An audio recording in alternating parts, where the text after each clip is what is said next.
Welcome friends. अभी हम लोगों ने पिछले एपिसोड में, अगर आपको याद हो, तो हम लोगों ने किसी सर्कुलर आर्क जो कि अपने सेंटर पर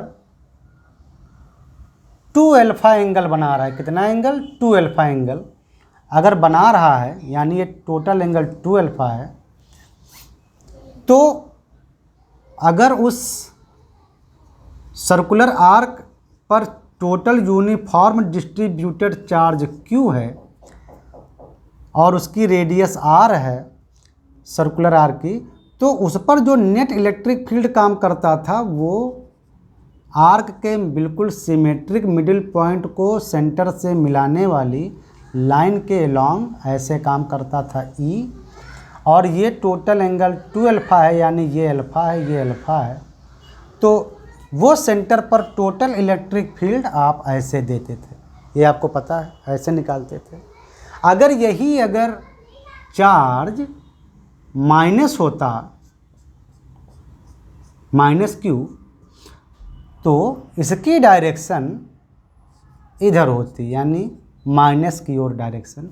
इलेक्ट्रिक फील्ड की डायरेक्शन पॉजिटिव से अवे और निगेटिव के टुवर्ड्स ली जाती है। तो लेकिन वैल्यू उसकी वही आती, बस डायरेक्शन उलट जाती, बस इतना फ़र्क आता। ठीक है, अल्फ़ा की वैल्यू वेरी करके हम डिटरमाइन कर सकते हैं कि जितना अल्फ़ा की वैल्यू आप रखते जाएंगे वैसे ही आप उसका शेप बदल सकते हैं सर्कुलर आर्क का, जैसे half ring, quarter ring, quarter ring, 3 quarter ring, ऐसे करके।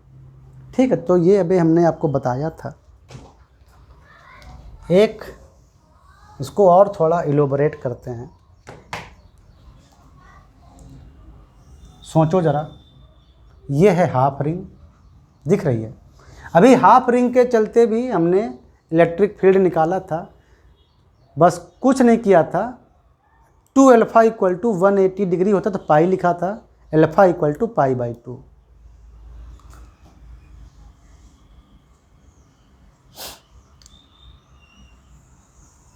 ये एक देखो, ये एक 3 क्वार्टर रिंग है, मतलब एक इतनी रिंग, मतलब टोटल अगर रिंग देखो तो सेंटर पर एंगल बना रही है 3π/2, यानी 180 डिग्री उधर और π/2 यानी 90 डिग्री इधर।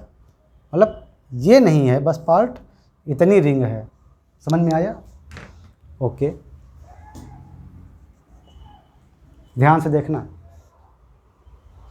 हमने क्या किया कि हमने आधी रिंग को चार्ज दिया एक +Q, तो वो आधी रिंग का चार्ज ऐसे फैला हुआ है, +Q, प्लस है ये, +Q, आधी रिंग पे चार्ज +Q फैला हुआ है, और आधी रिंग पे चार्ज निगेटिव Q है तो -Q' फैला हुआ है। आधी रिंग पर चार्ज -Q है। ये जो क्वार्टरली रिंग है, मतलब दूसरी रिंग कह सकते हैं, तो दूसरी जो ये क्वार्टरली रिंग है उस पर फैला हुआ है चार्ज -Q', और ये आधी रिंग पर चार्ज, ये वाली जो रिंग है उस पर फैला हुआ है +Q। ये टोटल एंगल है पाई, और इतना ये एंगल है π/2। समझ में आ रहा है ना पूरा? ऐसा सिचुएशन है, देखो ध्यान से। अब हमको इस सेंटर पर नेट इलेक्ट्रिक फील्ड निकालना है। ये जो सेंटर है वो, तो यहाँ पर हमको नेट इलेक्ट्रिक फील्ड निकालना है।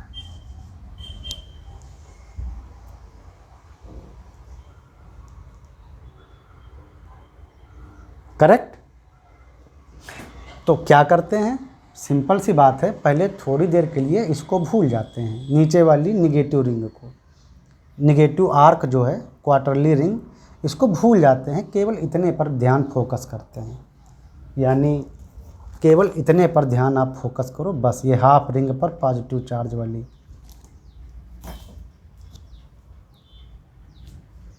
तो पॉजिटिव चार्ज जो ये हाफ रिंग है, आप समझ रहे हो कि रिंग पर चार्ज यूनिफॉर्मली डिस्ट्रीब्यूटेड है और एक टाइप का है।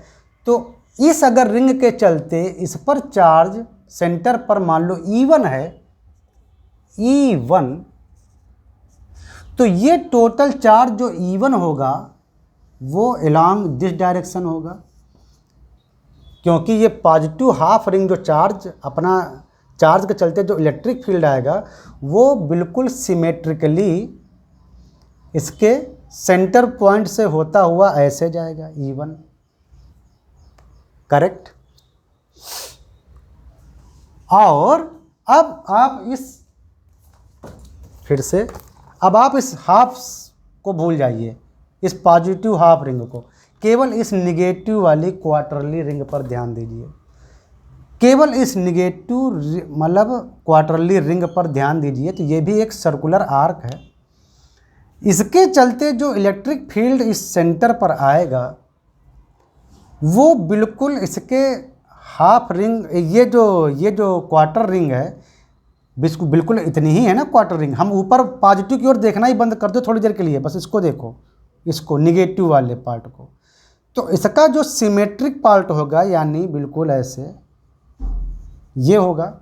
और सिंस ये निगेटिव चार्ज है तो वो जो इलेक्ट्रिक फील्ड होगा वो सेंटर पर बिल्कुल सिमेट्रिकली तो काम करेगा, लेकिन निगेटिव चार्ज की ओर इलेक्ट्रिक फील्ड पॉजिटिव से दूर और निगेटिव के अलोंग, तो इस पर जो काम करेगा यानी इस पर सेंटर पर इस निगेटिव चार्ज के चलते जो इलेक्ट्रिक फील्ड काम करेगा, अगर वो E2 है तो वो E2 ऐसे काम करेगा। और ये एंगल सिंस 90 है तो ये एंगल 45 होगा यानी π/4। तो जो नेट इलेक्ट्रिक फील्ड आएगा सेंटर पे वो इन दोनों के वेक्टर सम के इक्वल होगा, यानी E1 + E2।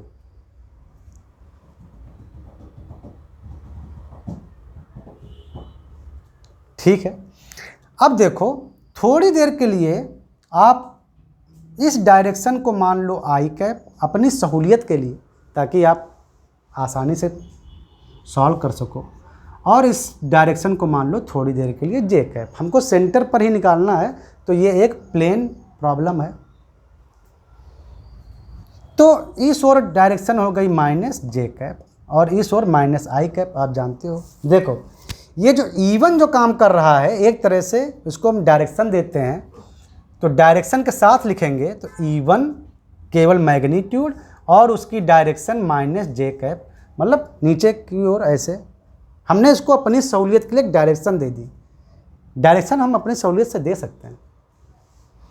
और ये जो E2 है, अब ये तो ऐसे काम कर रहा है तो इसके दो कंपोनेंट हो जाएंगे। एक कंपोनेंट E2 का इस डायरेक्शन में जाएगा और एक कंपोनेंट इस डायरेक्शन में आएगा। तो E2 का इस डायरेक्शन में यानी I डायरेक्शन में जो कंपोनेंट होगा वो कितना होगा, E2, ये एंगल कितना है π/4, तो इसका इस डायरेक्शन में कंपोनेंट यानी E2 cos π/4 और डायरेक्शन साथ में लिखेंगे यानी I कैप। और E2 का इस डायरेक्शन में कंपोनेंट ये भी एंगल π/4 है। तो E2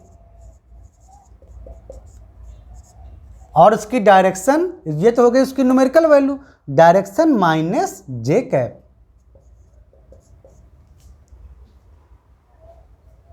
तो टोटल I कैप वाला अलग लिखो और J कैप वाला अलग सिस्टम लिखो। तो E2/√2 वैल्यू रखेंगे I कैप और plus J cap minus direction अलग ले लेते हैं, -J कैप डायरेक्शन अलग ले लेते हैं, तो ये आएगा E2, ये आ जाएगा इधर E1 ये वाला, और इसका प्लस E2/√2। देखो इसको हमने थोड़ा आसान कर दिया। अब ये E1 और E2 केवल न्यूमेरिकल वैल्यू हैं, डायरेक्शन हम अपने हिसाब से ले लिए हैं।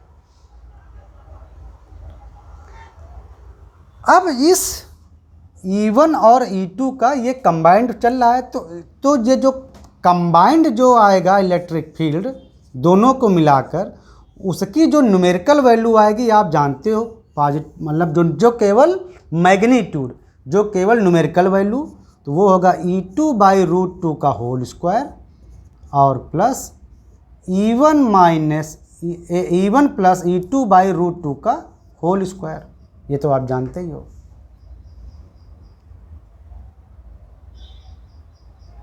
और अगर ये तो आ गया वो नेट इलेक्ट्रिक फील्ड जो आपको निकालना है, उसकी न्यूमेरिकल वैल्यू या मैग्नीट्यूड। और अगर इस नेट इलेक्ट्रिक फील्ड की डायरेक्शन, यानी नेट इलेक्ट्रिक फील्ड जो आपका आएगा उसकी डायरेक्शन अगर आई कैप, यानी इस डायरेक्शन से अगर वो नेट आपका जो फील्ड है, अगर इस डायरेक्शन से एंगल मान लो कोई बना रहा हो फाइनल थीटा, तो वो आ जाएगा, उसकी वैल्यू आप इससे निकाल लेंगे, जो कि आई कैप डायरेक्शन से ले रहे हैं, मतलब इस डायरेक्शन से, यानी आई कैप डायरेक्शन से ले रहे हैं, तो वो आ जाएगा आई कैप वाला कंपोनेंट E2/√2 ये, और डिवाइडेड बाई पूरे का मैग्नीट्यूड, या कह लो ये।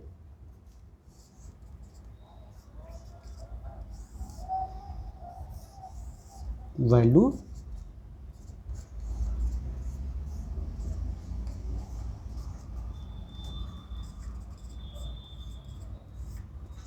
हो गया।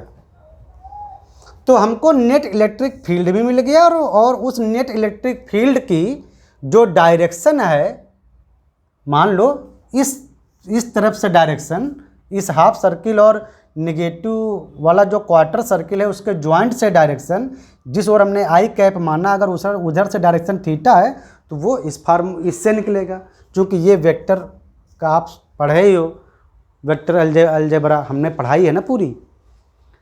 तो अब आपको पता चल गया, बस आपको क्या चाहिए, आपको E1 चाहिए, E2 चाहिए। E1 क्या है? E1 है हमारा न्यूमेरिकल वैल्यू ओनली, ये सब न्यूमेरिकल वैल्यू हैं।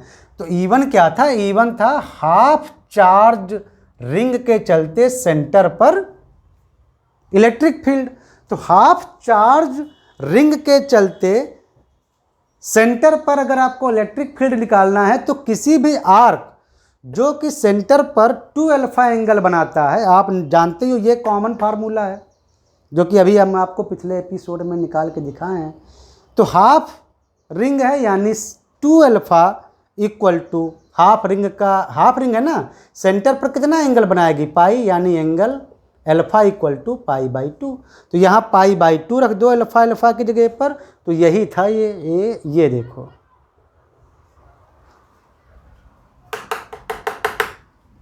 यही था ना। अब डायरेक्शन हम नहीं यूज कर रहे हैं, तो केवल बस ये यूज कर रहे हैं।